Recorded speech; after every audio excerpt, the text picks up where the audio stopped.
காசு வர வரைக்கும் நாங்கள் அங்கே தான் இருப்போம் அப்படின்னு சொல்லிடுறேன். கொஞ்சம் இறக்க இரு விட சார். இப்போ நீங்கள் விட மாட்டீங்கல்ல, நான் ஒன்று சொல்கிறேன் கேளுங்க. பண்ண முடியாதுல்ல. எனக்கு காசு வர்றதுக்கு காலையில் 10 மணி தான் வரும். நான் என்ன சொல்கிறேன், நான் இப்போ ரெஸ்ட் எடுக்க போகிறேன். விட மாட்டேன்னு சொல்லியாச்சு. இந்த பாருங்க ரெக்கார்ட் பண்ணிட்டு இருக்கேன். அங்கே இருங்க, அப்பத்தில் பண்ணிட்டு இருக்கேன். சொல்கிறது கேளுங்க. நீங்கள் 10 மணி தான் எனக்கு காலையில் காசு வரும். சொல்றது கேளுங்க அண்ணா. 10 மணி தான் எனக்கு காசு வரும். 10 மணி தான் காசு வரும்.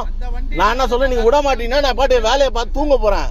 அதுக்கப்புறமேல நீங்க போகணும்னு சொன்ன கூட நான் போக மாட்டேன். காசு வந்த பிறகு தான் 10 மணி தான் போவேன். ஞாபகம் வச்சுக்கோங்க. என்ன விளையாட்டா விளையாடிட்டீங்களா? முதல்ல இந்த பாருங்க நான் வீடியோ ரெக்கார்ட்ல தான் பேசுறேன். இது எந்த கட்சி தருதா? இது என்ன கட்சி தருதா? நாங்க முதல்ல இந்த டோல் கேட்டே இருக்கணும்னு நினைப்போம். தேவையில்லாத வேலை பண்ணி பேச வச்சிட்டு இருக்காங்க சொல்லிட்டேன். நைட்டு 2 மணி பேச வச்சிட்டு இருக்காங்க. ஏடா குணமான கட்சி நாங்க. இந்த பாருங்க, நாடே எங்களுக்கு நீ கம்பத்தை கட்டி துட்டு வாங்கிட்டு இருக்கீங்க. அது கேவலமானது. இது கேடு கட்ட வேலை. அதுக்காக சொல்லிட்டேன்.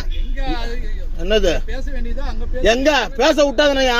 எல்லாம் 100-200 கொடுத்து ஓட்டு வாங்கி துட்டு வாங்கிட்டு இருக்கானுங்க. எல்லாம் பேசுறாங்க. பேச்சு கிழிச்சிட்டானுங்க.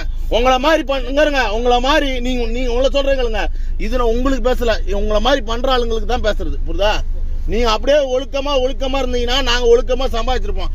அவன் 500 ஆயிரத்துக்கு ஓட்டை வைக்கிறீங்க. எவன் ஓட்டு காசை வாங்கிட்டு யாரு ஓட்டு போடுறது?